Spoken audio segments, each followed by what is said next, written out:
Have you ever wondered, why do I think the way that I do? Or why did I respond that way? And this video is for you.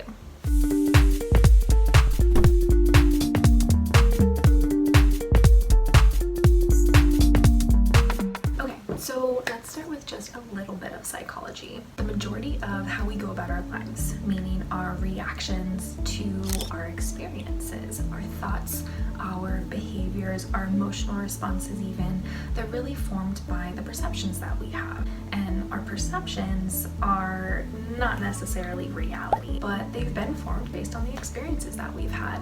So they make sense to us, but they're not necessarily based in facts. For the current situation, we can very much be responding to our current situation in a way that we would have when we were very young. These things, these perceptions are called mental models or core beliefs.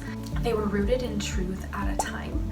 They were formed for a reason. They were formed to keep us safe, or they made sense at the time, but we don't necessarily want to be going about our life as a 25-year-old or a 30-year-old with the mental models that we formed when we were 5. They just don't make sense. Yet when we don't have the awareness that this is what's going on, that's what a lot of us do, because we're not really taught that, oh hey, this way that you've been thinking about how the world operates or how relationships operate and the expectations that you have aren't necessarily realistic, and we have to learn them the hard way. So actually a really good illustration of what mental models are is illustrated in the movie Inside Out. So if you've ever seen it, you know that there's a little girl named Riley, and it's kind of going about her daily life and all the different challenges that she has. And there are these little light up orb things that are really impactful experiences that shape the way that she views the world. And that's kind of how core beliefs are formed within us too.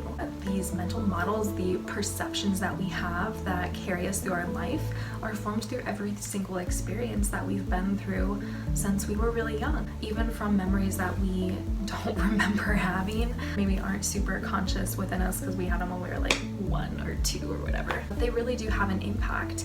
So we could be going about life with these beliefs that are impacting every interaction that we're having today, every experience that we're having. We're thinking about the future as well. They're so impactful, and we don't even know sometimes that they're impacting us the way that they are until we do some of the work to understand, you know, why do I think about this in the way that I do?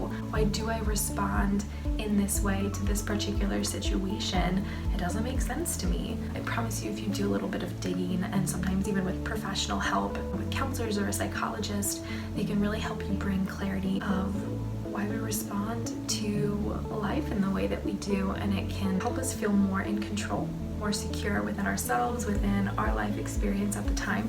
It just can really help us. Our brains are super smart. They hold on to experiences because they want to keep us safe. Basically, as we go about each experience, it's constantly collecting data of, okay, was this a threatening situation? If yes, I'm going to make a note of every single detail that was going on during the situation, and I'm going to search for it when I go into future situations. And if I pick up on any details that were similar, I'm going to flood your system. My protective mechanism totally turns on to make sure that we don't get harmed in maybe the way that we were then. So with this being the case, every single experience that we have every day has the opportunity to impact the way that we view the world, the way that we view ourselves, and the way that we view others. If we take the time to truly understand what's going on and think about, is this true for me right now, or am I really responding to a previous event, then we can start to change the way that our brain is wired. We can change the way that we view everything in our life. We can change the way that we process and move forward. Now, there really are a couple of different options when it comes to raising awareness or doing the work to actually change the beliefs that we have. One of those ways can look like kind of doing either a written project or a mental exercise of looking back on our life, maybe like the chapters of our lives of however you want to categorize it, but basically the gist of it is looking back through our life and identifying those really core memories. What sticks out to me during that time? Do I remember one birthday from, ages 0 to 5? Do I remember this one day at school where this, bad thing happened, or when this good thing happened? Whatever stands out to us kind of lets us know, hey, that was an important thing. That was a thing that really shaped us. And so looking back at those times can be a good starting point of understanding what our brain is responding to, how our brain is responding, and why. Before we do any sort of deep dive into building awareness and thinking back on these different core memories and, hey, what really did impact me when I was a kid or a teenager, before we do this work, we are basically going about life responding to people, to situations based on the very first thought that we have, which doesn't necessarily make sense, and we never think twice about the way that we think. How many times can I say think in a sentence?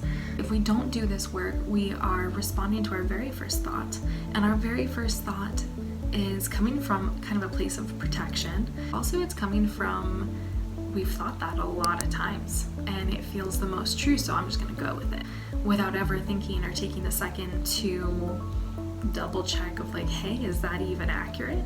Is the way that I'm thinking true at all for this situation? More often than not, when we have that first initial thought, maybe it has some truth to it. That's how core beliefs are formed, right? They come from evidence, they come from experience to some degree. But a lot of times when we start to question it or just become curious about, hey, why am I thinking that way? We start to realize that maybe that thought isn't so true. It feels true, but I know factually it's not necessarily the best option, or it doesn't really give a full picture of what's actually going on. So until we start to do that questioning process, we're just kind of going about life, responding to things with that first thought, and that's carrying us through. So we're kind of responding in ways that maybe aren't even necessarily true to us or true to our value system, but we do them anyway, and then there's maybe a guilt or shame spiral of like, why did I react this way again? Why am I thinking this way again? I don't understand. This isn't me, and we feel totally stuck. When it comes to mental models, our thoughts really do have so much power. We have the power within us to change the way that we view ourselves, others, and the world. It does take a lot of work, I'm not going to lie. And even when we put in the work, these unhelpful or negative core beliefs can pop up at another time in life that's super stressful, and we kind of have to go through that process again. But the important thing to remember is that it is possible, because our brain has the amazing ability to change, and it proves that because every single experience that we have goes into forming these mental models, recreating them, reaffirming them sometimes too, even if they're not true. So when we actually take the time to try to understand what is going on within me, what's going on in my head, then we can start to take back control of ourselves and our life and how we want our future to be, how we want our relationships to be. When it comes down to it, awareness really is key. Once we have this new level of awareness and have done all of this work to understand ourselves better, the really cool thing about this is we can go from a place of unintentionally reacting, not knowing why we're reacting in the ways that we are, and we move into a place of responding. We bring a sense of intentionality and mindfulness into our everyday life.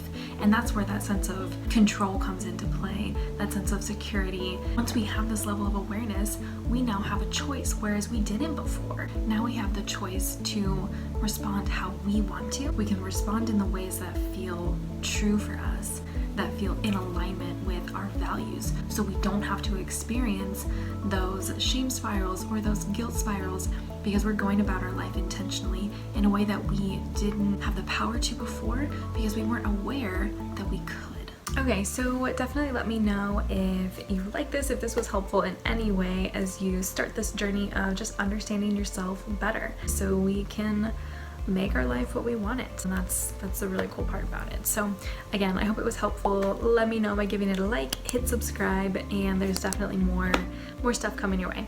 Take care.